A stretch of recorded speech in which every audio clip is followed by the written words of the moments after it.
ಆದಿಕಾಂಡ ಪುಸ್ತಕ 15ನೇ ಅಧ್ಯಾಯ 5ನೇ ವಾಕ್ಯ. ಆ ವಾಕ್ಯವನ್ನು ನಾವು ಓದೋಣ.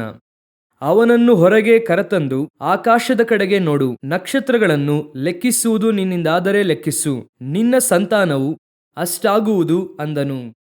ಒಳ್ಳೆಯ ತಂದೆಯೇ, ನಮ್ಮ ಸರ್ವಶಕ್ತನಾದ ದೇವರೇ, ಈ ಸುಂದರವಾದ ಸಮಯಕ್ಕಾಗಿ ನಿಮಗೆ ಸ್ತೋತ್ರ. ದೇವರೇ, ನಿಮ್ಮ ವಾಕ್ಯವನ್ನು ಕೇಳುವುದಕ್ಕಾಗಿ ನಾವು ಇಲ್ಲಿ ಕೂತಿದ್ದೇವೆ ಅಪ್ಪ. ಉತ್ತಮವಾದ ಒಳ್ಳೆಯ ಪಾಲು ನಿಮ್ಮ ಬಳಿ ಉಂಟು ದೇವರೇ. ಈ ವೇಳೆಯಲ್ಲೂ ಕೂಡ ನೀವು ನಮ್ಮೊಂದಿಗೆ ಮಾತನಾಡಿರಿ, ನಮ್ಮನ್ನು ಸಂಧಿಸಿರಿ, ನಿಮ್ಮ ವಾಕ್ಯವನ್ನು ಕಳುಹಿಸಬೇಕೆಂಬುದಾಗಿ ಪ್ರಾರ್ಥಿಸುತ್ತೇವೆ. ನಮ್ಮ ದೇವರಾದ ಯೇಸು ಕ್ರಿಸ್ತನ ನಾಮದಲ್ಲಿ ಒಪ್ಪಿಸಿಕೊಟ್ಟು ಪ್ರಾರ್ಥಿಸುತ್ತೇವೆ, ನಮ್ಮ ಜೀವವುಳ್ಳ ಒಳ್ಳೆಯ ತಂದೆಯೇ. ಹಲ್ಲೆಲೂಯಾ. ಆದಿಕಾಂಡ ಪುಸ್ತಕ 15ನೇ ಅಧ್ಯಾಯ 5ನೇ ವಾಕ್ಯ ಹೇಳುತ್ತದೆ, ಅವನನ್ನು ಹೊರಗೆ ಕರೆತಂದು ಆಕಾಶದ ಕಡೆಗೆ ನೋಡು, ನಕ್ಷತ್ರಗಳನ್ನು ಲೆಕ್ಕಿಸುವುದು ನಿನ್ನಿಂದಾದರೆ ಲೆಕ್ಕಿಸು, ನಿನ್ನ ಸಂತಾನವು ಅಷ್ಟಾಗುವುದು ಅಂದನು ಎಂಬುದಾಗಿ ಬರೆಯಲ್ಪಟ್ಟಿದೆ. ಇಲ್ಲಿ 2 ಕಾರ್ಯವನ್ನು ಮಾತ್ರ, ನಮಗೆ ಇರುವಂತಹ ಸಮಯದಲ್ಲಿ 2 ಕಾರ್ಯವನ್ನು ಮಾತ್ರ ನಾವು ಗಮನಿಸಲಿದ್ದೇವೆ. ಈ ಸಂತತಿ ದೇವರು ಹೇಳುವಂಥದ್ದು, ಆಕಾಶದ ಕಡೆಗೆ ನೋಡು, ನಕ್ಷತ್ರಗಳನ್ನು ಲೆಕ್ಕಿಸುವುದು ನಿನ್ನಿಂದಾದರೆ ಲೆಕ್ಕಿಸು, ನಿನ್ನ ಸಂತಾನವು ಅಷ್ಟಾಗುವುದು ಅಂದನು. ದೇವರು ಯಾವ ಸಂತತಿಯ ಕುರಿತಾಗಿ ಹೇಳುತ್ತಾ ಇದ್ದಾರೆ ಎಂಬುದಾಗಿ ನಾವು ಇಂದು ಗಮನಿಸಲಿದ್ದೇವೆ. ಕಾರಣವೇನೆಂದರೆ, ಅಬ್ರಹಾಮನ ಮೂಲಕವಾಗಿ ಈಸಾಕನು, ಈಸಾಕನ ಮೂಲಕವಾಗಿ ಯಾಕೋಬನು, ಯಾಕೋಬನ ಇಸ್ರಾಯೇಲನು, ಇಸ್ರಾಯೇಲನ 4ನೇ ಮಗನೇ ಯಹೂದನು, ಅವರೇ ಯಹೂದ್ಯರುಗಳು ಇಂದು ಇದ್ದಾರೆ. ದೇವರು ಇವರ ಕುರಿತಾಗಿ ಇದನ್ನು ಹೇಳಿದ್ದಾರೆ ಎಂಬುದಾಗಿ ನಾವು ನೋಡುವುದಾದರೆ, ಲೋಕ ಪ್ರಕಾರವಾಗಿ ನೋಡುವುದಾದರೆ ಇದು ಅವರ ಕುರಿತಾಗಿ ಹೇಳಿರುವ ಹಾಗೆ ಇರುತ್ತದೆ. ಈ ವಾಕ್ಯವನ್ನು ನಾವೆಲ್ಲರೂ ಕೂಡ ಹಾಗೆ ಅಂದುಕೊಂಡಿದ್ದೇವೆ. ಇದು ಯಹೂದ್ಯರಿಗೆ ಹೇಳಲ್ಪಟ್ಟಂತಹ ವಾಕ್ಯ, ಇದು ಇಸ್ರಾಯೇಲರಿಗೆ ಹೇಳಲ್ಪಟ್ಟಂತಹ ವಾಕ್ಯ ಎಂಬುದಾಗಿ ಅಂದುಕೊಂಡಿದ್ದೇವೆ. ಆದ್ದರಿಂದಲೇ ದೇವರು ಅವರ ಕುರಿತಾಗಿ ಹೇಳಿದರು. ನಾವು ಒಂದು ಕಡೆ ಓದುತ್ತೇವೆ ಅಲ್ವಾ, 1 ಪೂರ್ವಕಾಲ ವೃತ್ತಾಂತ 21ನೇ ಅಧ್ಯಾಯದಲ್ಲಿ ದಾವೀದನು ಜನರನ್ನು ಎಣಿಸುವುದಕ್ಕೆ ಹೇಳುತ್ತಾನೆ. ಆಗ ಯೋವಾಬನು ದಾನ್ ಗೋತ್ರದವರನ್ನು ಬಿಟ್ಟು ಎಣಿಸುತ್ತಾನೆ. ಆನಂತರವಾಗಿ ದೇವರು ಬಾಧೆಯನ್ನು ತರುತ್ತಾರೆ. ನಮ್ಮೆಲ್ಲರಿಗೂ ಕೂಡ ಗೊತ್ತು ಯಾಕೆ ದಾವೀದನು ಎಣಿಸಿದಾಗ ಆ ಬಾಧೆಯು ಬಂತು, ಒಂದು ಘೋರ ವ್ಯಾಧಿ ಬಂತು ಎಂಬುದಾಗಿ ನಾವು ನೋಡುತ್ತೇವೆ. ಯಾಕೆ ದಾವೀದನು ಎಣಿಸಿದಾಗ ಘೋರ ವ್ಯಾಧಿಯು ಬಂತು ಅಂದರೆ ಅದರಲ್ಲಿ ಏನು ತಪ್ಪಿದೆ? ಇಂದು ನೋಡುವುದಾದರೆ, ಲೋಕ ಪ್ರಕಾರವಾಗಿ ಜನಗಣತಿ ಎಂಬುದಾಗಿ ಒಂದು ಇದೆ. ಲೋಕದಲ್ಲಿ ಜನಗಣತಿಯನ್ನು ಎಲ್ಲ ದೇಶದವರು ಮಾಡುತ್ತಾರೆ, ಎಲ್ಲ ರಾಜ್ಯದವರು ಮಾಡುತ್ತಾರೆ. ಇವತ್ತು ಅದೊಂದು ತಿಳುವಳಿಕೆಗೆ ಸಂಬಂಧಪಟ್ಟಂತ, ಸಂಶೋಧನೆಗೆ ಒಳಪಟ್ಟಂತ ಕಾರ್ಯವಾಗಿ ಮಾರ್ಪಟ್ಟಿದೆ. ಈಗ ನಾವು ಜನಗಣತಿಯನ್ನು ಮಾಡಬಾರದು, ಯಾಕಂದ್ರೆ ದೇವರದನ್ನು ಮಾಡಬಾರದು ಎಂಬುದಾಗಿ ಹೇಳಿದ್ದಾರೆ, ಆಕಾಶದ ನಕ್ಷತ್ರಗಳ ಹಾಗೆ. ಆಮೇಲೆ ಆದಿಕಾಂಡ ಪುಸ್ತಕ 22ನೇ ಅಧ್ಯಾಯ 17ನೇ ವಾಕ್ಯದಲ್ಲಿ ಅಬ್ರಹಾಮನಿಗೆ ಹೇಳುವಾಗ, ನಿನ್ನ ಸಂತಾನವು ಆಕಾಶದ ನಕ್ಷತ್ರಗಳಂತೆಯೂ ಸಮುದ್ರದ ಉಸುವಿನಂತೆ ಇರುತ್ತದೆ ಎಂಬುದಾಗಿ ಹೇಳಿದ್ದಾರೆ. ಆದ್ದರಿಂದ ಭೂಮಿಯ ಸಂತತಿಯಾಗಿರಲಿ, ಆಕಾಶದ ಸಂತತಿಯಾಗಿರಲಿ, ಯಾವ ಜನರನ್ನು ಕೂಡ ನಾವು ಕರೆಕ್ಟಾಗಿ ಎಣಿಸುವುದಕ್ಕೆ ಸಾಧ್ಯವಿಲ್ಲ. ಯಾಕಂದ್ರೆ ಇದು ದೇವರು ಹೇಳಿದಂತ ಮಾತು ಎಂಬುದಾಗಿ ನಾವು ಹೇಳಿದ್ರೆ, ಇಂದು ಏನು ಹೇಳುತ್ತಾರೆ ಅಂದ್ರೆ ಇದೊಂದು ಹಳೆಯ ವಾದವಾಗಿದೆ. ಜನರ ಜನಗಣತಿಯನ್ನು ಮಾಡಿದರೆ ಮಾತ್ರವೇ ನಾವು ಎಲ್ಲಾ ಕಾರ್ಯವನ್ನು ಮಾಡುವುದಕ್ಕೆ ಸಾಧ್ಯ, ವೈಜ್ಞಾನಿಕವಾಗಿ ಅದೇ ಕರೆಕ್ಟ್ ಎಂಬುದಾಗಿ ಹೇಳುತ್ತಾರೆ. ಆದರೆ ನಿಜವಾಗಿಯೂ ಸರಿಯಾಗಿ ಅವರಿಂದ ಜನಗಣತಿಯನ್ನು ಮಾಡುವುದಕ್ಕೆ ಸಾಧ್ಯವೆಂಬುದಾಗಿ ಕೇಳುವುದಾದರೆ ಅದು ಸಾಧ್ಯವಿಲ್ಲ. ಯಾಕೆ ಸಾಧ್ಯವಿಲ್ಲ ಅಂದರೆ, ಜನಗಣತಿಯನ್ನು ಎಣಿಸುವುದಕ್ಕೆ ಆರಂಭಿಸುವಾಗಲೇ, ಅವರು ಅದನ್ನು ಲೆಕ್ಕಿಸುತ್ತಿರುವಾಗಲೇ ಅನೇಕ ಕಡೆ ಮಕ್ಕಳು ಹುಟ್ಟುತ್ತಾರೆ, ಅನೇಕ ಕಡೆ ಜನರು ಸಾಯುತ್ತಾರೆ, ಭೂಕಂಪ, ಪ್ರಕೃತಿಯ ವಿಕೋಪ ನಡೆಯುತ್ತದೆ. ಅವರು ಮುಗಿಸುವಾಗ ಸರಿಯಾದ ಲೆಕ್ಕ ಅವರ ಬಳಿ ಇರುವುದಿಲ್ಲ. ಆದ್ದರಿಂದ ಏನು ಮಾಡುತ್ತಾರೆ ಅಂದ್ರೆ, ಜನಗಣತಿಯನ್ನು ಮಾಡುವಾಗ ಅವರು ಹೇಳುತ್ತಾರೆ, ಈ ದಿನಾಂಕಕ್ಕೆ ಅನುಸಾರವಾಗಿ 15/12/2024 ಪ್ರಕಾರವಾಗಿ ಎಂಬುದಾಗಿ ಹೇಳುತ್ತಾರೆ. ಯಾಕಂದರೆ ಅಂದು ಅವರು ಲೆಕ್ಕ ಮಾಡುವಾಗ ಅವತ್ತೇ ಎಣಿಕೆ ಬದಲಾಗುತ್ತದೆ. ಯಾಕಂದ್ರೆ ಅವರು ಲೆಕ್ಕ ಮಾಡುವಾಗಲೇ ಮಕ್ಕಳು ಹುಟ್ಟುತ್ತಾರೆ, ಅವರು ಲೆಕ್ಕ ಮಾಡುವಾಗಲೇ ಅನೇಕರು ಸತ್ತು ಹೋಗುತ್ತಾರೆ. ಅವರು ಹಾಸ್ಪಿಟಲ್ ಹುಟ್ಟುವಂತ ಮಕ್ಕಳನ್ನು ಲೆಕ್ಕ ಮಾಡುತ್ತಾರೆ. ಕೆಲವು ಸಮಯದಲ್ಲಿ ಬೆಟ್ಟದಲ್ಲಿ, ಕಾಡುಗಳಲ್ಲಿ ಮಕ್ಕಳು ಹುಟ್ಟುತ್ತದೆ, ಅದು ಅವರ ಲೆಕ್ಕಕ್ಕೆ ಬರುವುದಿಲ್ಲ. ಆದರೆ ಕರ್ತನು ಹೇಳಿದ ಪ್ರಕಾರ ಯಾವುದನ್ನು ಕೂಡ ಸರಿಯಾಗಿ ಏನ್ ಮಾಡಕ್ಕಾಗಲ್ಲ, ಎಣಿಸುವುದಕ್ಕೆ ಆಗಲ್ಲ. ಅವರು ಹೇಳುವಂಥದ್ದು ಅಪ್ರಾಕ್ಸಿಮೇಟ್ ಆಗಿ ಅಷ್ಟೇನೆ. ಪರ್ಫೆಕ್ಟ್ ಆಗಿ ಲೋಕದಲ್ಲಿ ಇಷ್ಟೇ ಜನರು ಇದ್ದಾರೆ ಎಂಬುದಾಗಿ ಜನಗಣತಿಯನ್ನು ನಾವು ಮಾಡುವುದಕ್ಕೆ ಸಾಧ್ಯವೂ ಇಲ್ಲ, ಅವಕಾಶವೂ ಇಲ್ಲ. ಸರಿ, ನಾನು ಅದರ ಕುರಿತಾಗಿ ಹೇಳಲು ಬರಲಿಲ್ಲ. ಈಗ ದೇವರು ಅಬ್ರಹಾಮನಿಗೆ ಹೇಳುತ್ತಾರೆ, ನಿನ್ನ ಸಂತಾನವನ್ನು ನಿನ್ನಿಂದ ಲೆಕ್ಕಿಸುವುದಕ್ಕಾದರೆ ಲೆಕ್ಕಿಸು, ನಿನ್ನ ಸಂತತಿಯು ಆಕಾಶದ ನಕ್ಷತ್ರದ ಹಾಗೆ ಇರುತ್ತದೆ ಎಂಬುದಾಗಿ ಹೇಳುತ್ತಾರೆ. ದಾವೀದನು ಲೆಕ್ಕ ಮಾಡಿ ನೋಡುತ್ತಾನೆ. ಅದು 1 ಪೂರ್ವಕಾಲ ವೃತ್ತಾಂತದಲ್ಲಿ ವಾಕ್ಯ ಸ್ಪಷ್ಟವಾಗಿ ಹೇಳುತ್ತದೆ, ದಾವೀದನನ್ನು ಸೈತಾನನು ಪ್ರೇರೇಪಿಸಿದನೆಂಬುದಾಗಿ ಇದೆ. ಯಾಕೆ ಸೈತಾನನು ದಾವೀದನನ್ನು ಪ್ರೇರೇಪಿಸುತ್ತಾನೆ? ಕರ್ತನು ಯಾವಾಗಲೂ ನಮಗೆ ಒಂದು ಕಾರ್ಯವನ್ನು ಹೇಳುವಾಗ ಅದಕ್ಕೆ ಆಪೋಸಿಟ್ ಆಗಿ ಮಾಡುವಂಥದ್ದೇ ಸೈತಾನನ ಕಾರ್ಯ. ದೇವರು ಹಣ್ಣನ್ನು ತಿನ್ನಬೇಡ ಅಂದ್ರೆ ತಿನ್ನು ಎಂಬುದಾಗಿ ಹೇಳುತ್ತಾನೆ, ಅಷ್ಟೇನೆ. ದೇವರು ಅವರನ್ನು ಮಹಿಮೆಯ ಶರೀರದಿಂದ ಅವರನ್ನು ಉಂಟು ಮಾಡಿದ್ದಾಗ, ಇಲ್ಲ ನೀನು ಬೆತ್ತಲೆಯಾಗಿದ್ದೀ ಎಂಬುದಾಗಿ ಹೇಳುತ್ತಾನೆ. ಕರ್ತನು ಏನು ಹೇಳುತ್ತಾರೆ ಅದಕ್ಕೆ ಆಪೋಸಿಟ್ ಆಗಿ ಮಾಡುವಂತೆ ಮಾಡುವುದೇ ಸೈತಾನನ ಕೆಲಸ. ಇಲ್ಲಿಯೂ ಅಷ್ಟೇನೆ, ದೇವರು ನಿನ್ನ ಸಂತತಿಯನ್ನು ಎಣಿಸುವುದಕ್ಕೆ ಆಗಲ್ಲ ಎಂಬುದಾಗಿ ಹೇಳಿದಾಗ, ಈಗ ದಾವೀದನನ್ನಿಟ್ಟೆ ಎಣಿಸುತ್ತಾನೆ. ಸೈತಾನನು ಪ್ರೇರೇಪಿಸಿದನು ಎಂಬುದಾಗಿ ಇದೆ. ಆಗ ಎಣಿಸಿ ನೋಡುತ್ತಾರೆ, ಯೋಬನು ಒಂದು ಸಂತತಿಯನ್ನು ಬಿಟ್ಟಿದೆಯಾ ಎಂಬುದಾಗಿ ಹೇಳುತ್ತಾನೆ. ಆದ್ದರಿಂದ ಸರಿಯಾದ ಲೆಕ್ಕ ದಾವೀದನಿಗೆ ಸಿಗುವುದಿಲ್ಲ. ಆದ್ದರಿಂದ ದೇವರು ಯೆರೂಸಲೇಮನ್ನು ಬಾಧಿಸಿದರು ಎಂಬುದಾಗಿ ನೋಡುತ್ತೇವೆ. ಸರಿ, ದೇವರು ಇಸ್ರಾಯೇಲ್ಯರ ಕುರಿತಾಗಿ ಮಾತ್ರ ಹೇಳಿದ್ರ ಎಂಬುದಾಗಿ ನೋಡುವುದಾದರೆ, ಕಡೆಯ ಕಾಲದಲ್ಲಿ ಇರುವಂತಹ ಇಸ್ರಾಯೇಲ್ಯರು ಅಂದ್ರೆ ಯೇಸು ಕ್ರಿಸ್ತನ ಬರುವಿಕೆಗಿಂತ ಮುಂಚೆ 1000 ವರ್ಷ ಆಳ್ವಿಕೆ ಆರಂಭವಾಗುವುದಕ್ಕಿಂತ ಮುಂಚೆ ಎಷ್ಟು ಇಸ್ರಾಯೇಲ್ಯರು ಇರುತ್ತಾರೆ ಎನ್ನುವಂತ ಲೆಕ್ಕವನ್ನು ಬೈಬಲ್ ಹೇಳುತ್ತದೆ. ಎಷ್ಟು ಜನ ಇರುತ್ತಾರೆ ಎಂಬುದಾಗಿ ನೋಡುವುದಾದರೆ, ಪ್ರಕಟಣೆಯ ಪುಸ್ತಕ 7ನೇ ಅಧ್ಯಾಯ 1ರಿಂದ 8ನೇ ವಾಕ್ಯದವರೆಗೂ ಅಲ್ಲಿ ಇಸ್ರಾಯೇಲ್ಯರ ಕುಲದವರು ಎಷ್ಟು ಜನ ಇರುತ್ತಾರೆ ಎಂಬುದಾಗಿ ದೇವರು ಹೇಳುತ್ತಾರೆ. ಯಹೂದ ಕುಲದ 12,000 ಎಂಬುದಾಗಿ ಆರಂಭಿಸಿ ಹೆಚ್ಚು ಕಮ್ಮಿ 12 ಕುಲಗಳಿಂದ 1,44,000 ಜನ ಇರುತ್ತಾರೆ ಎಂಬುದಾಗಿ ಹೇಳಲ್ಪಟ್ಟಿದೆ. ಹಾಗೆಂದರೆ ದೇವರು ಇಲ್ಲಿ ಒಂದು ಸಂತತಿಯನ್ನು ಎಣಿಸುವುದಕ್ಕೆ ಆಗಲ್ಲ ಎಂಬುದಾಗಿ ಹೇಳುತ್ತಿದ್ದಾರೆ. ಅದೇ ಕಾರ್ಯ ಪ್ರಕಟಣೆ 7ನೇ ಅಧ್ಯಾಯದಲ್ಲಿ ಎಣಿಸುವುದಕ್ಕೆ ಸಾಧ್ಯವಾಗಿದೆ. 1,44,000 ಜನ ಇದ್ದಾರೆ ಎಂಬುದಾಗಿ ಹೇಳಲ್ಪಟ್ಟಿದೆ. ಹಾಗಂದರೆ ಈ ಸ್ಥಳದಲ್ಲಿ ಎಣಿಸುವುದಕ್ಕೆ ಆಗಲ್ಲ ಎನ್ನುವಂತಹ ಮಾತು ತಪ್ಪಾಗಿ ಹೋಗುತ್ತದೆ, ಅಥವಾ ಆ ಮಾತಿಗೆ ಆಪೋಸಿಟ್ ಆಗಿ ಒಂದು ಕಾರ್ಯವು ನಡೆಯುತ್ತದೆ. ದೇವರು ಹೇಳುತ್ತಾರೆ ನಿನ್ನ ಸಂತತಿಯನ್ನು ಲೆಕ್ಕಿಸುವುದಕ್ಕೆ ಆಗುವುದಿಲ್ಲ ಎಂಬುದಾಗಿ. ಆದರೆ ಪ್ರಕಟಣೆ 7ನೇ ಅಧ್ಯಾಯ 1ರಿಂದ 8ನೇ ವಾಕ್ಯದವರೆಗೂ ಎಣಿಸಿ ಮುಗಿಸುತ್ತಾರೆ. ಎಷ್ಟು ಇದ್ದರು ಎಂಬುದಾಗಿ ಕೇಳುವುದಾದರೆ, ಇಸ್ರಾಯೇಲರ 12 ಕುಲದಲ್ಲಿ ಒಟ್ಟಾಗಿ 1,44,000 ಜನ ಇದ್ದರು ಎಂಬುದಾಗಿ ಹೇಳಲ್ಪಟ್ಟಿದೆ. ಹಾಗಂದರೆ ಇದು ಯಾರ ಕುರಿತಾಗಿ ಹೇಳಲ್ಪಟ್ಟಿದೆ, ಯಾವ ಸಂತತಿಯ ಕುರಿತಾಗಿ ಹೇಳಲ್ಪಟ್ಟಿದೆ ಎಂಬುದಾಗಿ ನಾವು ನೋಡುವುದಾದರೆ, ಗಲಾತ್ಯದವರಿಗೆ ಬರೆದ ಪತ್ರಿಕೆಯಲ್ಲಿ ಅಬ್ರಹಾಮನಿಗೆ ಕೊಟ್ಟಂತ ಆಶೀರ್ವಾದ ಅನ್ಯರಿಗೆ ಬಂದು ಸೇರಿದ ಹಾಗೆ ವಾಕ್ಯವು ಹೇಳುತ್ತದೆ. ಗಲಾತ್ಯದವರಿಗೆ ಬರೆದ ಪತ್ರಿಕೆ 3ನೇ ಅಧ್ಯಾಯ 13ನೇ ವಾಕ್ಯವನ್ನು ಓದಿ ನೋಡಿರಿ. ಅಬ್ರಹಾಮನಿಗೆ ಉಂಟಾದ ಆಶೀರ್ವಾದವು ಕ್ರಿಸ್ತ ಯೇಸುವಿನಲ್ಲಿ ಅನ್ಯ ಜನರಿಗೆ ಉಂಟಾಗುವಂತೆಯೂ ದೇವರು ವಾಗ್ದಾನ ಮಾಡಿದ ಆತ್ಮನು ನಮಗೆ ನಂಬಿಕೆಯ ಮೂಲಕ ದೊರಕುವಂತೆಯೂ ಈ ರೀತಿಯಾಗಿ ಆಯಿತು. ಹಾಗಂದರೆ ಅಬ್ರಹಾಮನಿಗೆ ಉಂಟಾದ ಆಶೀರ್ವಾದವು ಅನ್ಯ ಜನರಾದ ನಮಗೆ ಕ್ರಿಸ್ತ ಯೇಸುವಿನ ಮೂಲಕವಾಗಿ ಬಂದಿದೆ ಎಂಬುದಾಗಿ ವಾಕ್ಯವು ಹೇಳುತ್ತದೆ. ಇಸ್ರಾಯೇಲ್ಯರಿಗೆ ಇದ್ದಂಥ ವಾಗ್ದಾನಗಳೆಲ್ಲವೂ ಲೌಕಿಕ ಪ್ರಕಾರವಾಗಿದ್ದರೂ ಕೂಡ ಅವರ ಸ್ಪಿರಿಚುವಲ್ ಬ್ಲೆಸ್ಸಿಂಗ್ ಎಲ್ಲವೂ, ಅಬ್ರಹಾಮನಿಗೆ ಕೊಡಲ್ಪಟ್ಟ ಎಲ್ಲ ಆಶೀರ್ವಾದವು, ಪರಿಶುದ್ಧಾತ್ಮನ ಅಭಿಷೇಕವು ನಮಗೆ ಕೊಡಲ್ಪಟ್ಟಿದೆ ಎಂಬುದಾಗಿ ಹೇಳಲ್ಪಟ್ಟಿದೆ. ಸೊ ಈಗ ಪರ್ಟಿಕ್ಯುಲರ್ ಆಗಿ ಆದಿಕಾಂಡ 15:5 ಸತ್ಯವೇದ ಹೇಳುತ್ತದಲ್ವ, 15:5 ಅದರಲ್ಲಿ ಸ್ಪಷ್ಟವಾಗಿ ವಾಕ್ಯ ಹೇಳುತ್ತದೆ, ನಿನ್ನಿಂದ ಲೆಕ್ಕಿಸುವುದಾದರೆ ಲೆಕ್ಕಿಸು, ನಿನ್ನ ಸಂತತಿಯನ್ನು ಆಕಾಶದ ನಕ್ಷತ್ರಗಳಂತಿರುತ್ತದೆ. ಹಾಗಂದರೆ ಈ ಸಂತತಿಯು ಯಾರ ಕುರಿತಾಗಿ ಹೇಳಲ್ಪಟ್ಟಿದೆ? ಹಾಗಂದರೆ ಅದು ನಮ್ಮ ಕುರಿತಾಗಿ ಹೇಳಲ್ಪಟ್ಟಿದೆ. ಇದು ಹೊಸ ಒಡಂಬಡಿಕೆಯ ಸಭೆಯ ಕುರಿತಾಗಿ ಹೇಳಲ್ಪಟ್ಟಿದೆ. ಹಾಗಂದ್ರೆ ಹೊಸ ಒಡಂಬಡಿಕೆ ಸಭೆಯನ್ನು, ಸಭೆಯಲ್ಲಿರುವಂತಹ ಜನರನ್ನು, ಈ ಸಂತತಿಯನ್ನು ಎಣಿಸುವುದಕ್ಕೆ ಸಾಧ್ಯವಾದರೆ, ಈಗ ನಾವು ಹೇಳುತ್ತೇವೆ ನಮ್ಮ ಹತ್ರ ಲೆಕ್ಕ ಇದೆ. ಕೆಲವು ಸಭೆಗಳಿಗೆ ಹೋಗುವಾಗ ನಮ್ಮ ಹತ್ರ ಇಷ್ಟು ವಿಶ್ವಾಸಿಗಳಿದ್ದಾರೆ, 10,000 ಜನ ಇದ್ದಾರೆ, 11,000 ಜನ ಇದ್ದಾರೆ. ಕೆಲವರು ಹೇಳುತ್ತಾರೆ 50,000 ಜನ ಇದ್ದಾರೆ. ಈಗ ನಾವೆಲ್ಲ ಲೆಕ್ಕ ಹೇಳುತ್ತೇವೆ ಅಲ್ವಾ, ಇಷ್ಟು ಜನ ಇದ್ದಾರೆ, ಇಷ್ಟು ಜನ ಇದ್ದಾರೆ ಎಂಬುದಾಗಿ, ಯಾಕೆಂದ್ರೆ ನಾವು ಲೆಕ್ಕ ಇಟ್ಟುಕೊಂಡಿದ್ದೇವೆ ಎಂಬುದಾಗಿ ಹೇಳುತ್ತೇವೆ. ಆದರೆ ವಾಕ್ಯವು ಹೇಳುತ್ತದೆ, ಗಲಾತ್ಯದವರಿಗೆ ಬರೆದ ಪತ್ರಿಕೆ 3ನೇ ಅಧ್ಯಾಯ 16ನೇ ವಾಕ್ಯ, ಒಳ್ಳೆಯದು, ದೇವರು ಅಬ್ರಹಾಮನಿಗೂ ಅವನ ಸಂತತಿಗೂ ವಾಗ್ದಾನಗಳನ್ನು ಮಾಡಿದನು. ಆತನು ನಿನ್ನ ಸಂತತಿಗಳಿಗೆ ಎಂದು ಹೇಳಿ ಅನೇಕರನ್ನು ಸೂಚಿಸದೆ ನಿನ್ನ ಸಂತತಿಗೆ ಎಂದು ಹೇಳಿ ಒಬ್ಬನನ್ನೇ ಸೂಚಿಸುತ್ತಾನೆ, ಆ ಒಬ್ಬನು ಕ್ರಿಸ್ತನೇ. ಹಾಗಾದ್ರೆ ಇಲ್ಲಿ ವಾಕ್ಯ ಸ್ಪಷ್ಟವಾಗಿ ಹೇಳುತ್ತದೆ 15:5 ನಿನ್ನ ಸಂತತಿ ಈ ರೀತಿಯಾಗಿ ಇರುತ್ತದೆ ಎಂಬುದಾಗಿ ಹೇಳಿದರು.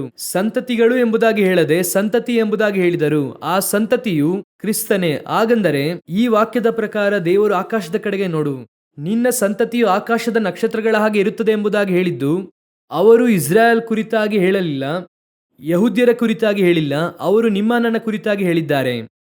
ಹಾಲೆಲೂಯಾ. ಈಗ ನೀವು ಹಾಗೂ ನಾನು ಅಂತಹ ಒಂದು ಸಂತತಿಯಾಗಿ ಇದ್ದೇವಾ ಹಾಗೆಂದು ಕೇಳುವಾಗ, ನಾವೀಗ ಲೌಕಿಕ ಪ್ರಕಾರವಾಗಿ ಹೇಗೆ ದಾವೀದನು ಹೇಳಿದನೋ, ನಮ್ಮ ಬಳಿ ಲೆಕ್ಕ ಇದೆ, ನಾವು ಇಷ್ಟು ಜನ ಇದ್ದೇವೆ, ಇಂಡಿಯಾದಲ್ಲಿ ಕ್ರೈಸ್ತರು ಶೇಕಡ ಎಷ್ಟಿದ್ದಾರೆ, ಲೋಕದಲ್ಲಿ ಶೇಕಡ ಎಷ್ಟಿದ್ದಾರೆ, ನಾವೆಲ್ಲರೂ ಒಂದು ಲೆಕ್ಕವನ್ನು ಹೇಳುತ್ತಾ ಇದ್ದೇವೆ, ಎಷ್ಟು ಪರ್ಸೆಂಟ್ ಎಂಬುದಾಗಿ. ಇದು ಕೂಡ ಒಂದು ಅಪ್ರಾಕ್ಸಿಮೇಟ್ ಆದ ಲೆಕ್ಕವೇ. ಯಾರ ಹತ್ರನೂ ಸರಿಯಾದ ಲೆಕ್ಕ ಇರುವುದಕ್ಕೂ ಸಾಧ್ಯವಿಲ್ಲ. ಯಾಕಂದ್ರೆ ವಾಕ್ಯ ಹೇಳುತ್ತದೆ, ನಿನ್ನ ಸಂತತಿಯನ್ನು ಏನು ಮಾಡುವುದಕ್ಕೆ ಆಗಲ್ಲ, ಎಣಿಸುವುದಕ್ಕೆ ಆಗಲ್ಲ. ಓದಿರಿ, ಇವರ ಕುರಿತಾಗಿಯೇ ಪರಲೋಕದಲ್ಲಿ ಹೇಳಲ್ಪಟ್ಟಿದೆ. ನೀವು 7ನೇ ಅಧ್ಯಾಯ ಪ್ರಕಟಣೆಯ ಪುಸ್ತಕ 1ನೇ ವಾಕ್ಯದಿಂದ ಓದಿದ್ದೀರಾ ಅಲ್ವಾ, ಅಲ್ಲಿ ಇಸ್ರಾಯೇಲ್ಯರ ಕುರಿತಾಗಿ ಹೇಳುವಾಗ 1,44,000 ಜನ ಎಂಬುದಾಗಿ ಲೆಕ್ಕ ಬಂತು. ಫೈನಲ್ ಲೆಕ್ಕ ಬಂತು. 1000 ವರ್ಷದ ಆಳ್ವಿಕೆಗೆ ಹೋಗುವುದಕ್ಕಿಂತ ಮುಂಚೆ ಎಷ್ಟು ಜನ 1000 ವರ್ಷದ ಆಳ್ವಿಕೆಗೆ ಒಳಗೆ ಹೋಗುತ್ತಾರೆ ಎನ್ನುವಂತ ಲೆಕ್ಕ ಕೊಡಲ್ಪಟ್ಟಿತು. ಆದರೆ ಈ ಎಣಿಸಲಿಕ್ಕೆ ಆಗದೇ ಇರುವಂತಹ ಸಂತತಿ ಎನ್ನುವಂಥದ್ದು ಅನ್ಯರಾಗಿರುವಂತಹ ನಾವೇ, ಅದು ಕ್ರಿಸ್ತನ ಮೂಲಕ ಬಂದದ್ದು ಎಂಬುದಾಗಿ ವಾಕ್ಯ ಹೇಳಿದರು. ಇವರು ಎಲ್ಲಿದ್ದಾರೆ, ನಮ್ಮ ಕುರಿತಾಗಿ ಏನು ಹೇಳಲ್ಪಟ್ಟಿದೆ? ಅದೇ 7ನೇ ಅಧ್ಯಾಯ 9ನೇ ವಾಕ್ಯ ಓದುವಾಗ, ಪ್ರಕಟಣೆ 7ನೇ ಅಧ್ಯಾಯ 9ನೇ ವಾಕ್ಯ, ಇವುಗಳಾದ ಮೇಲೆ ಇಗೋ, ಯಾರಿಂದಲೂ ಎಣಿಸಲಾಗದಂಥ ಮಹಾಸಮೂಹವು ಸಿಂಹಾಸನದ ಮುಂದೆಯೂ ಯಜ್ಞದ ಕುರಿಯಾದಾತನ ಮುಂದೆಯೂ ನಿಂತಿರುವುದನ್ನು ಕಂಡೆನು. ಅವರು ಸಕಲ ಜನಾಂಗ ಕುಲ ಪ್ರಜೆಗಳವರು, ಸಕಲ ಭಾಷೆಗಳನ್ನಾಡುವವರು ಆಗಿದ್ದರು.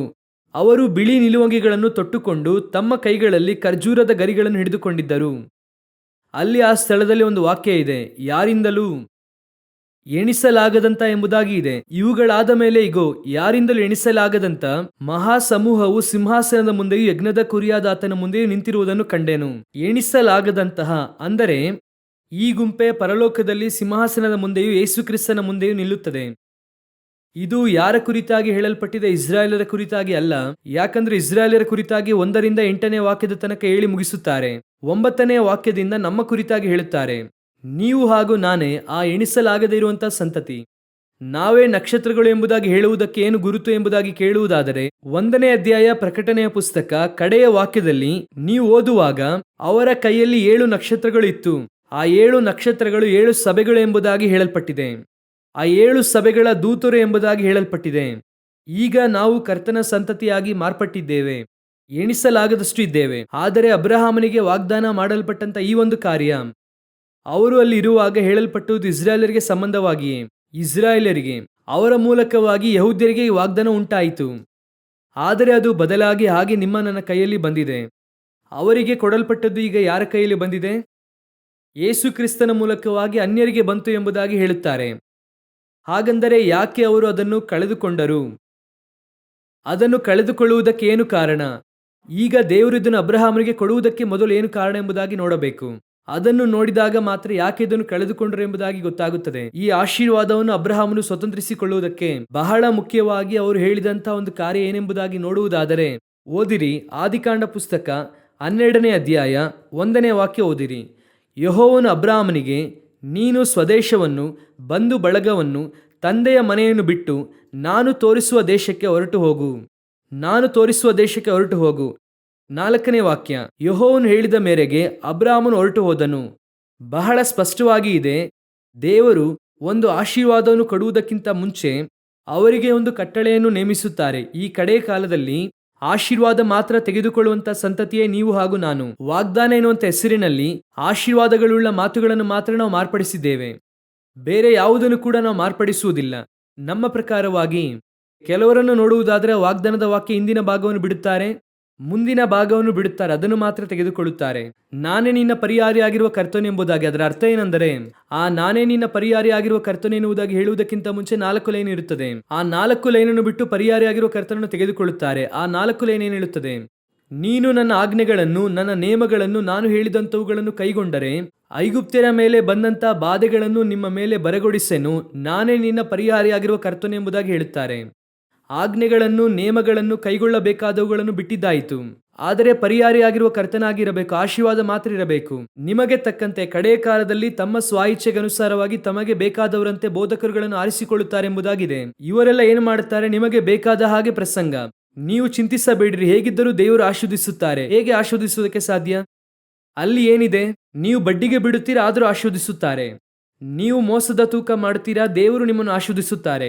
ಅಕ್ಕ ತಂಗಿಯನ್ನು ಏಮಾರಿಸಿ ಕೇಸ್ ಹಾಕಿ ಜಾಗ ತೆಗೆದುಕೊಳ್ಳುತ್ತೀರಾ, ದೇವರು ನಿಮ್ಮನ್ನು ಆಶೀರ್ವದಿಸುತ್ತಾರೆ. ಯಾರಿಗೂ ಗೊತ್ತಿಲ್ಲದೆ ಕೆಟ್ಟ ಮಾತು ಆಡುತ್ತೀರಾ, ದೇವರು ನಿಮ್ಮನ್ನು ಆಶೀರ್ವದಿಸುತ್ತಾರೆ. ಅನ್ಯರು ಕೂಡ ಮಾಡದೇ ಇರುವಂತಹ ಕಾರ್ಯವನ್ನು ನೀವು ಮಾಡುತ್ತೀರಾ, ದೇವರು ಆಶೀರ್ವದಿಸುತ್ತಾರೆ. ಹೇಗೆ ಆಶೀರ್ವದಿಸುತ್ತಾರೆ? ಇದು ಯಾವ ಕಾನ್ಸೆಪ್ಟ್ ಎಂದೇ ಗೊತ್ತಿಲ್ಲ. ನೀವು ವಾಗ್ದಾನಗಳನ್ನು ಹೇಗೆ ಪಡೆದುಕೊಳ್ಳಬೇಕೆಂದು ಕೆಲವು ಸೂಚನೆಗಳನ್ನು ದೇವರು ಇಟ್ಟಿದ್ದಾರೆ, ಕೆಲವು ಆಜ್ಞೆಗಳನ್ನು ಇಟ್ಟಿದ್ದಾರೆ. ಅದನ್ನು ಮಾಡಿದ್ರೇನೆ ಸಾಧ್ಯ. ಈಗ ಈ ವಾಗ್ದಾನಗಳನ್ನು ಸ್ವತಂತ್ರಿಸಿಕೊಳ್ಳುವುದಕ್ಕೆ ದೇವರು ಅಬ್ರಹಾಮನಿಗೆ ಹೇಳಿದ್ದೇನು? ಮೊದಲು ನೀನು ನಾನು ತೋರಿಸುವಂತ ದೇಶಕ್ಕೆ ಹೋಗು. ವಾಕ್ಯ ಹೇಳುತ್ತದೆ 4ನೇ ವಾಕ್ಯದಲ್ಲಿ, ಯೆಹೋವನು ಹೇಳಿದ ಮೇರೆಗೆ ಅಬ್ರಹಾಮನು ಹೊರಟು ಹೋದನು, ಕಾನಾನ್ಗೆ ಹೋಗಿ ಸೇರಿದನು ಎಂಬುದಾಗಿ ಇದೆ. ಕೆಳಗೆ 5ನೇ ವಾಕ್ಯ ನೋಡಿರಿ. ಅವನು ತನ್ನ ಹೆಂಡತಿಯಾದ ಸಾರಾಳನ್ನು ಹಾಗೂ ಎಲ್ಲಾ ಸೊತ್ತನ್ನು, ದಾಸ ದಾಸಿಯರನ್ನು ತೆಗೆದುಕೊಂಡು ಹೋಗಿ ಕಾನಾನ್ ದೇಶಕ್ಕೆ ಸೇರಿದನು ಎಂಬುದಾಗಿ ಇದೆ. ಕರ್ತನು ಹೇಳಿದ ಸ್ಥಳಕ್ಕೆ ಮೊದಲು ಹೋಗಿರಿ. ಅವರು ಏನು ಹೇಳುತ್ತಾರೋ ಫಸ್ಟ್ ಅದಕ್ಕೆ ವಿಧೇಯರಾಗಬೇಕು. ಅವರು ಮಾಡಲು ಹೇಳಿದ್ದನ್ನು ಮಾಡಬೇಕು. ಅವರು ಒಂದು ಸ್ಥಳವನ್ನು ತೋರಿಸುತ್ತಾರೆ ಅಂದ್ರೆ ಹೋಗಬೇಕು. ಅದುವೇ ಬಹಳ ಇಂಪಾರ್ಟೆಂಟ್. ಅದು ಬೈಬಲ್ ಪ್ರಕಾರವಾಗಿ ಒಂದು ಆಶೀರ್ವಾದವನ್ನು ದೇವರು ಕೊಡುವುದಕ್ಕೆ, ಅವರು ನಿಮ್ಮನ್ನು ಕೂತುಕೊಳ್ಳಲು ಹೇಳುವಂತಹ ಸ್ಥಳ, ಹೋಗುವುದಕ್ಕೆ ಹೇಳುವಂತಹ ಸ್ಥಳ ವೆರಿ ಪರ್ಫೆಕ್ಟ್, ಬಹಳ ಇಂಪಾರ್ಟೆಂಟ್.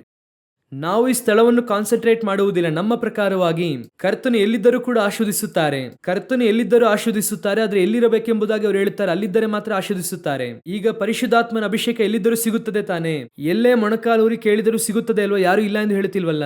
ಆದರೆ ಪರಿಶುದ್ಧಾತ್ಮನು ಒಳಗೆ ಬರುವುದಕ್ಕೆ ದೇವರು ಸ್ಪಷ್ಟವಾಗಿ ಹೇಳುತ್ತಾರೆ, ಪವಿತ್ರ ಆತ್ಮನು ನಿಮ್ಮ ಮೇಲೆ ಬರುವ ತನಕ ನೀವು ಎಲ್ಲಿ ಕಾದಿರಿ? ಯೆರೂಸಲೇಮಿನಲ್ಲಿ ಹೋಗಿ ಕಾದಿರಿ. ಯಾಕೆ ಯೆರೂಸಲೇಮಿನಲ್ಲಿ ಕಾದಿರುವುದಕ್ಕೆ ಹೇಳಬೇಕು? ನೀವು ಒಬ್ಬೊಬ್ಬರು 4 ದಿಕ್ಕಿಗಳಿಗೆ ಹೋಗಿ, ನೀವು ಹೋಗುವಂತಹ ಸ್ಥಳಗಳಲ್ಲಿ ಪರಿಶುದ್ಧಾತ್ಮನನ್ನು ಕಳಿಸುತ್ತೇನೆಂಬುದಾಗಿ ಹೇಳಬಹುದಾಗಿತ್ತಲ್ಲ. ಕೆಲವು ಆಶೀರ್ವಾದಗಳನ್ನು ಹೊಂದಿಕೊಳ್ಳುವುದಕ್ಕೆ ದೇವರು ಹೇಳುವಂತಹ ಸ್ಥಳದಲ್ಲಿ ಇರಬೇಕಾದಂಥದ್ದು ಅವಶ್ಯ. You must be there. ಇಂದು ದೇವರು ನಿಮ್ಮನ್ನು ಹೇಳಿರುವಂತಹ ಸ್ಥಳದಲ್ಲಿ ಇದ್ದೀರಾ? ಹೇಳುವಂತಹ ಕಾರ್ಯವನ್ನು ಮಾಡುತ್ತಾ ಇದ್ದೀರಾ? ಪರ್ಟಿಕ್ಯುಲರ್ ಪ್ಲೇಸ್ ಅಲ್ಲಿ ಯೋಚಿಸಿ ನೋಡಿರಿ. ದೇವರು ಹೇಳಿದಂತಹ ಕಾನಾನ್ ದೇಶಕ್ಕೆ ಅವನು ಹೊರಟು ಹೋಗುತ್ತಾನೆ. ಅವನು ಕಾನಾನ್ ದೇಶಕ್ಕೆ ಹೋಗಿ ಸೇರಿದನು ಎಂಬುದಾಗಿ ಇರುತ್ತದೆ. ಇದೇ ಅಬ್ರಹಾಮನ ಹತ್ರ ಅವನಿಗೆ ಇನ್ನೊಂದು ಅಭ್ಯಾಸ ಇತ್ತು. ಯಾಕೆ ಇದನ್ನು ನಾನು ಮೆನ್ಷನ್ ಮಾಡಿ ನಿಮಗೆ ಹೇಳುತ್ತೇನೆ ಅಂದರೆ, ನೀವು 11ನೇ ಅಧ್ಯಾಯ ಆದಿಕಾಂಡ ಪುಸ್ತಕ 31ನೇ ವಾಕ್ಯವನ್ನು ಓದಿ ನೋಡಿರಿ. ಓಕೆ. ತೆರಹನು ತನ್ನ ಮಗನಾದ ಅಬ್ರಹಾಮನನ್ನು ತನಗೆ ಮೊಮ್ಮಗನು ಹಾರಾನನಿಗೆ ಮಗನೂ ಆಗಿರುವ ಲೋಟನನ್ನು ತನಗೆ ಸೊಸೆಯು ಅಬ್ರಹಾಮನಿಗೆ ಹೆಂಡತಿಯೂ ಆಗಿರುವ ಸಾರಾಯಳನ್ನು ಕರೆಕೊಂಡು ಕಾನಾನ್ ದೇಶಕ್ಕೆ ಹೋಗಬೇಕೆಂದು ಕಲ್ದಿಯರ ಊರೆಂಬ ಪಟ್ಟಣವನ್ನು ಬಿಟ್ಟನು. ಅವರು ಹಾರಾನ್ ಪಟ್ಟಣಕ್ಕೆ ಬಂದು ಅಲ್ಲೇ ವಾಸ ಮಾಡಿಕೊಂಡರು. ಏನೆಂಬುದಾಗಿ ಇದೆ? ಅಬ್ರಹಾಮನು ಎಲ್ಲಿದ್ದರಂತೆ? ಹೋಗಲು ಹೊರಟಿದ್ದು ಎಲ್ಲಿಗೆ? ಕಾನಾನ್ಗೆ. ಆದರೆ ಮಾರ್ಗದಲ್ಲಿ ಹಾರಾನಲ್ಲೇ ವಾಸ ಮಾಡುತ್ತಾರೆ. ಅವರ ಡೆಸ್ಟಿನೇಷನ್ಗೆ ಅವರು ಹೋಗಲಿಲ್ಲ. ಹಾರಾನ್ ಎನ್ನುವಂಥದ್ದು ಇನ್ನೊಂದು ಸ್ಥಳ. ಕರ್ತನು ಹೋಗಲು ಹೇಳಿದಂತಹ ಸ್ಥಳಕ್ಕೆ ಹೊರಟು ಬಂದದ್ದು ಸತ್ಯನೇ. ಆದರೆ ಅವರು ಹೊರಟು ಬಂದಂತಹ ಸ್ಥಳಕ್ಕೆ ಸೇರಿದ್ರ ಎಂಬುದಾಗಿ ಅದನ್ನೇ ನಾವು 12ನೇ ಅಧ್ಯಾಯದಲ್ಲಿ ನಂತರವಾಗಿ ಓದಿದ್ವಿ. ಅಬ್ರಹಾಮನು ಹೊರಟು ಹೋಗಿ ಕಾನಾನ್ ದೇಶಕ್ಕೆ ಸೇರಿದನು. ಆ ಕಡೆಯ ತನಕ ದೇವರ ಚಿತ್ತವನ್ನು ಮಾಡುವಂಥದ್ದು. ಯಾಕೆ? ಹೊರಡುವಾಗ ಇದ್ದಂಥ ವಿಶ್ವಾಸ ಎಲ್ಲಿ? ಹೊರಡುವಾಗ ದೇವರ ಮೇಲೆ ಇದ್ದಂಥ ಭಕ್ತಿಯಲ್ಲಿ, ಆಗ ದೇವರ ಮೇಲೆ ಇದ್ದಂಥ ಪ್ರೀತಿಯಲ್ಲಿ ವಾಕ್ಯ ಹೇಳುತ್ತದೆ, ನೀನು ಮೊದಲಿದ್ದ ಪ್ರೀತಿಯನ್ನು ಬಿಟ್ಟು ಬಿಟ್ಟಿದ್ದೀ ಎಂಬುದಾಗಿ ನಿನ್ನ ಮೇಲೆ ನಾನು ತಪ್ಪು ಹೊರಿಸಬೇಕಾಗುತ್ತದೆ. ಹೊರಟು ಬಂದವರು ಅನೇಕರು, ಆದರೆ ಎಷ್ಟು ಜನ ಕಾನಾನ್ಗೆ ಹೋಗಿ ಸೇರಿದರು? ನಂಬಿಕೆಯನ್ನು ಹುಟ್ಟಿಸುವ ಆತನು, ಪೂರೈಸುವ ಆತನು. ಆರಂಭಿಸಬೇಕು, ಮುಗಿಸಬೇಕು. ಕಡೆಯ ತನಕ ದೇವರಿಗೆ ನಂಬಿಗಸ್ತರಾಗಿರಬೇಕು. ನಡುವೆ ಆಶೀರ್ವಾದ ಬಂದಾಗ ಒಂದು ಗುಂಪಿನವರು ಆಡುತ್ತಾರೆ ನೋಡಿ ಒಂದು ಆಟ. ಅದೇ ಸ್ವಲ್ಪ ಹಣ ಬಂದ ಕೂಡಲೇ, ಮನೆ ಬಂದ ಕೂಡಲೇ, ಸ್ವಲ್ಪ ಆಸ್ತಿ ಪಾಸ್ತಿ ಎಲ್ಲ ಬಂದ ಕೂಡಲೇ ಇವರ ದೃಷ್ಟಿಯೇ ವ್ಯತ್ಯಾಸವಾಗಿ ಹೋಗುತ್ತದೆ. ಚೆನ್ನಾಗಿ ಗಮನಿಸಿರಿ. ನೀವು ಕರ್ತನಲ್ಲಿ ಬೆಳೆಯುವುದು ಎನ್ನುವಂಥದ್ದು ಮನೆಯಲ್ಲಿ ಅಲ್ಲ. ಕರ್ತನಲ್ಲಿ ಬೆಳೆಯುವುದು ಎನ್ನುವಂಥದ್ದು ವ್ಯಾಪಾರದಲ್ಲಿ, ಬಿಸ್ನೆಸ್ ಅಲ್ಲ. ಕರ್ತನಲ್ಲಿ ಬೆಳೆಯುವುದು ಎನ್ನುವಂಥದ್ದು ಹಣದಲ್ಲ. ಕರ್ತನಲ್ಲಿ ಬೆಳೆಯುವುದು ಎನ್ನುವಂಥದ್ದು ಏನೋ ಶಾರೀರಿಕವಾಗಿ ಅಲ್ಲ. ಕರ್ತನಲ್ಲಿ ಬೆಳೆಯುವುದು ಎನ್ನುವಂಥದ್ದು ಆತ್ಮದಲ್ಲಿ. ನಿಮ್ಮಲ್ಲಿರುವಂಥ ಆತ್ಮಿಕ ಸ್ವಭಾವ ಬೆಳೆಯಬೇಕು. ಅನೇಕರು ನಡುವೆನೇ ಔಟು, ಹೋಗಿ ಸೇರಲೇ ಇಲ್ಲ. ಹೆಮ್ಮೆ, ಗರ್ವ ಪಡುವಂಥದ್ದು. ಆರಂಭದಲ್ಲಿ ಯಾವ ರೀತಿಯಾದ ಹೆಮ್ಮೆ ಇರುವುದಿಲ್ಲ, ಆದರೆ ದಿನಗಳು ಕಳೆದಂತೆ ಎಲ್ಲಾ ಹೆಮ್ಮೆಗಳು ಬರುತ್ತದೆ. ಮಕ್ಕಳು ಏನಾದರೂ ಚೆನ್ನಾಗಿ ಓದಿದ್ರೆ ಇವರಿಗೆ ಹೆಮ್ಮೆ. ನಮ್ಮ ಚರ್ಚ್ನಲ್ಲೇ ನಮ್ಮ ಮಗನೇ ಚೆನ್ನಾಗಿ ಓದಿರುವಂಥದ್ದು, ನಿಮ್ಮ ಮಗ ಓದಿರುವಂಥದ್ದು ನಿಮಗೆ ಹೆಮ್ಮೆ, ಸಂತೋಷನೇ. ಅದನ್ನು ಹಾಗೆ ಹೇಳುತ್ತಾ ಇನ್ನೊಬ್ಬರನ್ನು ಗೌರವಿಸುವುದಿಲ್ಲ. ಇನ್ನೊಬ್ಬರ ಮುಂದೆ ಸ್ವಲ್ಪ ದೀನತೆ ಇಲ್ಲ. ಸ್ವಲ್ಪ ಬೆಳೆದ ಕೂಡಲೇ ಅನೇಕ ಗುಂಪು ಹಾರಾನಲ್ಲೇ ವಾಸ ಮಾಡುತ್ತದೆ. ಅವರ ಡೆಸ್ಟಿನೇಷನ್ಗೆ ಹೋಗಿ ಸೇರುವುದಿಲ್ಲ, ನಡುವೆನೆ ಬಿಟ್ಟು ಹೋಗುತ್ತಾರೆ. ಒಂದು ವಿದ್ಯಾಭ್ಯಾಸದಲ್ಲಿ ಹೆಮ್ಮೆ ಇರುತ್ತದೆ, ಒಂದು ಅಂತಸ್ತಿನಲ್ಲಿ ಹೆಮ್ಮೆ ಇರುತ್ತದೆ. ಊರಿನಲ್ಲಿ ಇವರು ಮನೆ ತೆಗೆದುಕೊಂಡ್ರೆ ಇಲ್ಲಿ ಹೆಮ್ಮೆ ಇವರಿಗೆ. ಆ ರೀತಿ ಹೆಮ್ಮೆ. ದೇವರು ಆಶೀರ್ವಾದ ಕೊಡುತ್ತಾ ಕೊಡುತ್ತಾ ಇನ್ನು ಮೇಲೆ ಹೋಗಬೇಕು. ಯಾವುದರಲ್ಲಿ ಆತ್ಮೀಕವಾಗಿ ಮೇಲೆ ಹೋಗಬೇಕು. ದಾವೀದನನ್ನು ನೋಡಿ, ಅವನು ಅರಸನಾಗಿ ಆಗುತ್ತಾ ಆಗುತ್ತಾ ಆಗುತ್ತಾ ಏನನ್ನು ಹೇಳುವುದಕ್ಕೆ ಬರುತ್ತಾನೆ ಗೊತ್ತಾ? ನಾನೇ ಇಸ್ರಾಯೇಲಿನ ಅರಸನೆಂಬುದಾಗಿ ಹೇಳಲಿಲ್ಲ. ಅವನು ಹೇಳುತ್ತಾನೆ, ಕುರಿಗಳ ಹಿಂದೆ ಅಲಿಯುತ್ತಾ ಇದ್ದಂತಹ ನನ್ನನ್ನು ಇಲ್ಲಿಯ ತನಕ ನಾನು, ನನ್ನ ಮನೆಯವರು ಬರುವುದಕ್ಕೆ ನಾನು ಎಷ್ಟು ಮಾತ್ರದವನು. ಎಷ್ಟು ಜನ ಏನು ಬೇಕಾದ್ರೂ ಹೇಳಬಹುದು, ಆದರೆ ಅವನು ಹೇಳುತ್ತಾನೆ, ನಾನು ಕುರಿ ಮೇಯಿಸುವವನೇ, ಅದರಲ್ಲಿ ಯಾವುದೇ ಸಂದೇಹವಿಲ್ಲ. ಒಂದು ದಿನ ಕುರಿಗಳ ಹಿಂದೆ ನಾನು ಅಲಿಯುತ್ತಾ ಇದ್ದೆ. ಕೆಲವರಿಗೆ ನೋಡಿರಿ, ಸ್ವಲ್ಪ ಹಣ ಆಸ್ತಿಯೆಲ್ಲ ಬಂದ ಕೂಡಲೇ ಅವರ ಹಳೆಯ ಸ್ಥಿತಿಯನ್ನು ಹೇಳುವುದಕ್ಕೆ ಅವ್ರಿಗೇನಿದೆ, ಸ್ವಲ್ಪ ಮುಜುಗರ ಇರುತ್ತದೆ. ಎಷ್ಟೋ ಲೌಕಿಕವಾದ ಜನರನ್ನು ನೋಡಿರಿ, ನಟರನ್ನು ನೋಡಿರಿ, ರಾಜಕಾರಣಿಗಳನ್ನು ನೋಡಿರಿ, ಅವರು ತಗ್ಗಿಸಿಕೊಂಡು ಹೇಳುತ್ತಾರೆ. ಇಲ್ಲಿ ಕೇಳಿ ನೋಡಿರಿ, ಸ್ವಲ್ಪ ವಿದ್ಯಾಭ್ಯಾಸ ಮಾಡಿದ್ರೆ, ಒಂದು ಮನೆ ತೆಗೆದುಕೊಂಡ್ರೆ, ಸ್ವಲ್ಪ ಆಸ್ತಿ ಸೇರಿಸಿದ್ರೆ ಬರೀ ಹೆಮ್ಮೆನೆ. ಎಲ್ಲಾ ಹೆಮ್ಮೆ ಇರುತ್ತದೆ. ವಿದ್ಯಾಭ್ಯಾಸದ ಹೆಮ್ಮೆ ಇರುತ್ತದೆ, ಆಸ್ತಿ ಅಂತಸ್ತಿನ ಹೆಮ್ಮೆ ಇರುತ್ತದೆ, ಜಾತಿಯ ಹೆಮ್ಮೆ ಇರುತ್ತದೆ. ಒಂದು ಕಾಲದಲ್ಲಿ ಯಾವ ಜಾತಿ ಎಂಬುದಾಗಿ ನೋಡದೆ ದೇವರು ರಕ್ಷಣೆಗೆ ತಂದರು. ಆಗ ನಮ್ಮಲ್ಲಿ ಒಂದು ತಗ್ಗಿಸುವಿಕೆ ಇತ್ತು. ಸ್ವಲ್ಪ ಹಣ ಆಸ್ತಿ ಎಲ್ಲ ಬಂದ ಕೂಡಲೇ ಆ ಹೆಮ್ಮೆ ತಲೆಯ ಮೇಲೆ ಇರುತ್ತದೆ. ಚೆನ್ನಾಗಿ ತಿಳಿದುಕೊಳ್ಳಿರಿ, ಓಟ ಮಧ್ಯದಲ್ಲೇ ನಿಂತು ಹೋಯಿತು ಅಂದ್ರೆ ಕತೆ ಮುಗೀತು ಎಂಬುದಾಗಿ ಅರ್ಥ. ಕಡೆಯ ತನಕ ತಾಳಿಕೊಳ್ಳುವವನೇ ರಕ್ಷಣೆ ಹೊಂದುವನೆಂಬುದಾಗಿ ವಾಕ್ಯ ಹೇಳುತ್ತದೆ. ಅಬ್ರಹಾಮನು ಹೊರಟು ಬಂದಂತವನು ಕಾನಾನ್ಗೆ ಹೋಗಿ ಸೇರುತ್ತಾನೆ.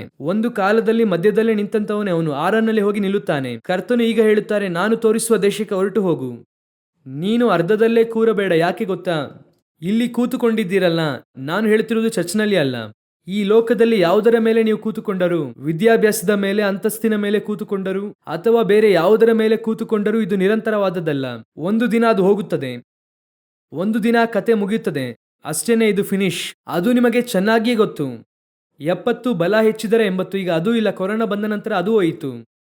ಯಾವುದೂ ಕನ್ಫರ್ಮ್ ಇಲ್ಲ. 40-45 ವರ್ಷವಾದ ನಂತರ ನಾವು ವೆಯ್ಟ್ ಮಾಡಬೇಕಾದ ದಿನಕ್ಕೆ ಬಂದಿದ್ದೇವೆ. 40ರ ಮೇಲೆ ಹಾರ್ಟ್ ಅಟ್ಯಾಕು, ಸಡನ್ ಅಟ್ಯಾಕು, ಏನೇನೋ ಹೇಳುತ್ತಾರೆ. ಆದ್ದರಿಂದ ನಾವು ಕಡೆಯ ತನಕ ಓಡುವಂಥದ್ದು ಅದು ಕರ್ತನ ಕರದಲ್ಲೇ ಇದೆ. ಹಲ್ಲೆಲೂಯಾ. ಕಡೆಯದಾಗಿ 15ನೇ ಅಧ್ಯಾಯದಲ್ಲಿ ದೇವರನ್ನು ನೋಡಿ ಒಂದು ಆಶೀರ್ವಾದ ಹೇಳುತ್ತಾರಲ್ವಾ, ಆ ಆಶೀರ್ವಾದ ಬಹಳ ಮುಖ್ಯ. ಅಲ್ಲೇ ತನಕ ನಾವು ಆರಂಭಿಸಿದ್ದು. 15ನೇ ಅಧ್ಯಾಯ 5ನೇ ವಾಕ್ಯ ನೋಡಿರಿ. ಅವನನ್ನು ಹೊರಗೆ ಕರೆತಂದು ಆಕಾಶದ ಕಡೆಗೆ ನೋಡು, ನಕ್ಷತ್ರಗಳನ್ನು ಲೆಕ್ಕಿಸುವುದು ನಿನ್ನಿಂದಾದರೆ ಲೆಕ್ಕಿಸು, ನಿನ್ನ ಸಂತಾನವು ಅಷ್ಟಾಗುವುದು ಅಂದನು. ಅದೇ ವಾಕ್ಯಕ್ಕೆ ಹೋಲುವಂತಹ ಇನ್ನೊಂದು ವಾಕ್ಯ ಮತ್ತೆ ಅಬ್ರಹಾಮನಿಗೆ ದೇವರು ಹೇಳುತ್ತಾರೆ. ಓದಿರಿ 22ನೇ ಅಧ್ಯಾಯ 17ನೇ ವಾಕ್ಯ. ನಿನ್ನ ಸಂತತಿಯನ್ನು ಹೆಚ್ಚಿಸುವೆನು, ಅದನ್ನು ಆಕಾಶದ ನಕ್ಷತ್ರಗಳಂತೆಯೂ ಸಮುದ್ರ ತೀರದಲ್ಲಿರುವ ಉಸಿಬಿನಂತೆಯೂ ಅಸಂಖ್ಯವಾಗಿ ಮಾಡುವೆನು. ಅವರು ಶತ್ರುಗಳ ಪಟ್ಟಣಗಳನ್ನು ಸ್ವಾಧೀನ ಮಾಡಿಕೊಳ್ಳುವರು. ಇದೇ ಕಾರ್ಯವನ್ನು 15ರಲ್ಲಿ ಹೇಳಿದವರು 22ರಲ್ಲೂ ಹೇಳುತ್ತಾರೆ. 15ರಲ್ಲಿ ಹೇಳುವಾಗ ಅವನು ಕಾನಾನ್ಗೆ ಬಂದು ಸೇರುತ್ತಾನೆ. ಕಾನಾನ್ಗೆ ಬಂದ ಕೂಡಲೇ ಹೇಳುತ್ತಾರೆ, ನಿನ್ನ ಸಂತತಿ ಆಕಾಶದ ನಕ್ಷತ್ರಗಳ ಹಾಗೆ ಇರುತ್ತದೆ ಎಂದು. ಈಗ ಅದನ್ನು ಸ್ವತಂತ್ರಿಸಿಕೊಳ್ಳುವುದಕ್ಕೆ ಮಾಡಿದ ಮೊದಲನೇ ಕೆಲಸ, ದೇವರು ಹೇಳಿದಂತಹ ಸ್ಥಳಕ್ಕೆ ಅವನು ಬರುತ್ತಾನೆ. ಈಗ ನೆಕ್ಸ್ಟ್ ಮುಖ್ಯವಾದ ಸ್ಥಳ ಕಾನಾನ್ನಲ್ಲಿ ಅವನು ಏನು ಮಾಡ್ದ ಎನ್ನುವಂಥದ್ದೇ ಬಹಳ ಮುಖ್ಯ.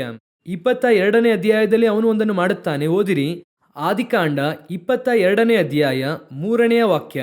ಬೆಳಗ್ಗೆ ಅಬ್ರಹಾಮನು ಎದ್ದು ಕತ್ತೆಗೆ ತಡಿ ಹಾಕಿಸಿ ಯಜ್ಞಕ್ಕೆ ಬೇಕಾದ ಕಟ್ಟಿಗೆಯನ್ನು ಒಡಿಸಿ ತನ್ನ ಸೇವಕರಲ್ಲಿ 2 ತನ್ನ ಮಗನಾದ ಇಸಾಕನನ್ನು ಕರೆದುಕೊಂಡು ದೇವರು ಹೇಳಿದ ಸ್ಥಳಕ್ಕೆ ಹೊರಟನು. ದೇವರು ತನಗೆ ಹೇಳಿದ ಸ್ಥಳಕ್ಕೆ ಅಬ್ರಹಾಮನು ಹೊರಟನು. 4ನೇ ವಾಕ್ಯ. 3ನೆಯ ದಿನದಲ್ಲಿ ಅಬ್ರಹಾಮನು ಕಣ್ಣೆತ್ತಿ ನೋಡುವಾಗ ಆ ಸ್ಥಳವು ದೂರದಲ್ಲಿ ಕಾಣಿಸಲು. 9ನೇ ವಾಕ್ಯ. ದೇವರು ಹೇಳಿದ ಸ್ಥಳಕ್ಕೆ ಅವರು ಸೇರಿದಾಗ ಅಬ್ರಹಾಮನು ಯಜ್ಞವೇದಿಯನ್ನು ಕಟ್ಟಿ ಕಟ್ಟಿಗೆಯನ್ನು ಒಟ್ಟಿ ತನ್ನ ಮಗನಾದ ಇಸಾಕನ ಕೈಕಾಲುಗಳನ್ನು ಬಿಗಿದು ಅವನನ್ನು ವೇದಿಯಲ್ಲಿ ಕಟ್ಟಿಗೆಯ ಮೇಲೆ ಇಟ್ಟನು. ಪರ್ಟಿಕ್ಯುಲರ್ ಪ್ಲೇಸ್, ಕಾನಾನ್ಗೆ ಹೋಗುವಂದರು ಬಂದ. ಈಗ ಕಾನಾನೊಳಗೆ ಒಂದು ಪರ್ಟಿಕ್ಯುಲರ್ ಪ್ಲೇಸ್ ಅನ್ನು ದೇವರು ತಿಳಿಸುತ್ತಾರೆ. ವಾಕ್ಯ ಹೇಳುತ್ತದೆ 3ನೇ ವಾಕ್ಯದಲ್ಲಿ ದೇವರು ತನಗೆ ಹೇಳಿದಂತಹ ಸ್ಥಳಕ್ಕೆ ಹೊರಟನು.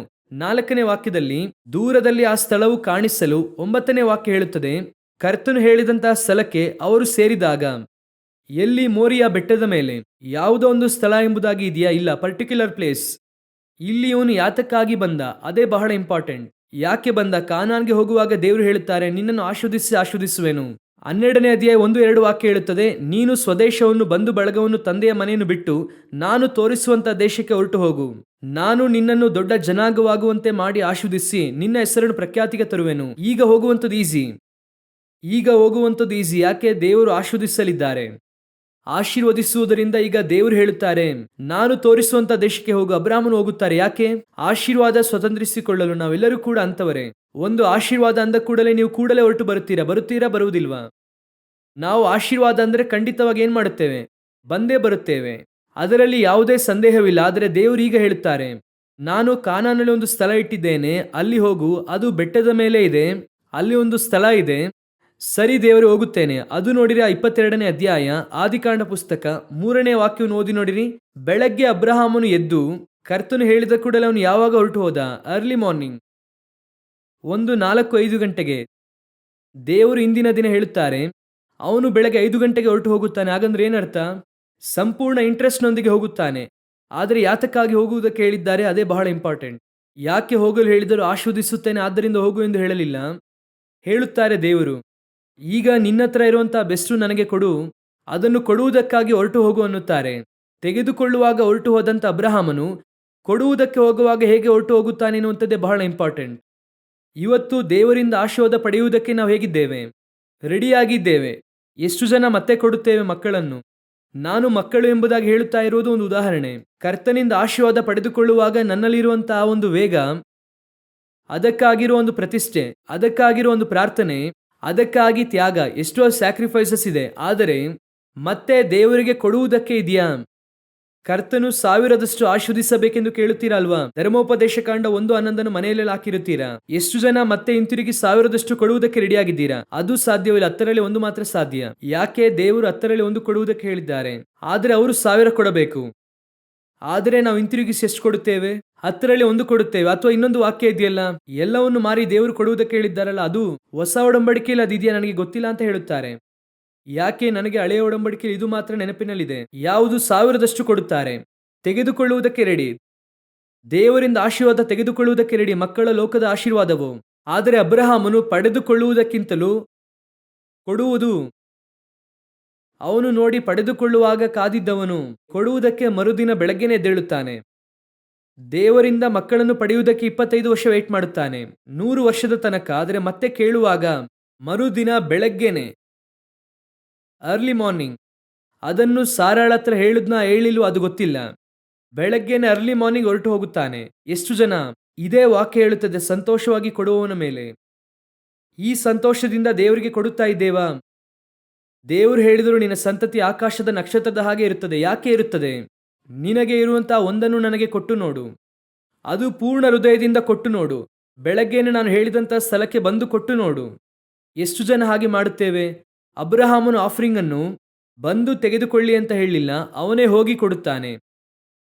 ಅದುವೇ ಆ ಆಶೀರ್ವಾದವನ್ನು ದೇವರು ಹೇಳುತ್ತಾರೆ, ನಿನ್ನ ಸಂತತಿಯು ಆಕಾಶದ ನಕ್ಷತ್ರಗಳ ಹಾಗೆ ಇರುತ್ತದೆ. ಎಷ್ಟು ಜನ ದೇವರಿಗೆ ಕೊಡುವುದಕ್ಕೆ? ನಾನು ಮತ್ತೆ ಹೇಳುತ್ತೇನೆ, I am not talking about offering. ಈ ಆಫರಿಂಗ್ ಕುರಿತಾಗಿ ಮಾತನಾಡುತ್ತಿಲ್ಲ, ಹಣದ ಕುರಿತಾಗಿ ಮಾತನಾಡುತ್ತಿಲ್ಲ. ಎಷ್ಟು ಜನ ನೇರವಾಗಿ ಕೇಳುತ್ತೇನೆ, ನಿಮ್ಮ ಮಕ್ಕಳನ್ನು ಸೇವೆಗೆ ಕೊಡುತ್ತೀರಾ? ಕರ್ತನು ತಾನೇ ಮಕ್ಕಳನ್ನು ಕೊಟ್ಟಿದ್ದು. ಎಷ್ಟು ಜನ ಮಕ್ಕಳನ್ನು ತಿರುಗಿ ಸೇವೆಗೆ ಕೊಡುತ್ತೀರಾ?